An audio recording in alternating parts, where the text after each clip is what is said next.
High, আমি Manisha. Happy independence day সবাইকে। জানো তো, এই দিনটা ছোটোবেলায় খুব স্পেশাল ছিল। সকাল সকাল ঘুম থেকে উঠে স্কুলে যাওয়ার তাড়া ছিল, পতাকা দেখতে যাওয়ার আনন্দ ছিল, দু একটা দেশের গানও গাইতাম, র্যালিও বেরোতো, সেখানে হেঁটে হেঁটে কতই না আনন্দে আবার স্কুলে ফিরে আসতাম।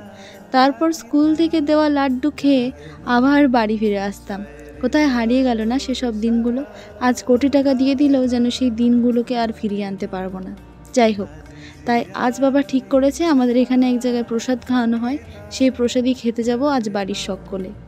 আর আজ পড়েছিল ভীষণ রকমের গরম, আর তার সাথে চড়া রোদ। ওখানে পৌঁছে দেখি পশ্চিমের আকাশটা বেশ ঘন করে এসেছে মেঘে। যাই হোক, এবার খেতে বসা যাক। আজ প্রসাদে পেয়েছিলাম ভাত, ডাল, আলু ভাজা, সয়াবিন, পোস্ত, চাটনি আর বোঁদে। মন্দিরের দর্শন সেরে এবার কোথায় যাব? নদীর ধারে একটু হাওয়া খেতে। সেখানে গিয়ে যে কাণ্ড মা ঘটিয়েছে তা তোমাদের সাথে শেয়ার করার মতো নয়। এই তো, এভাবেই কেটে গেল আরও একটা দিন। তাহলে আজ আসি, কি বলো? দেখা হচ্ছে নেক্সট ভিডিওয়। ততক্ষণের জন্য সুস্থ থেকো, ভালো থেকো আর আনন্দে থেকো। রাধে রাধে।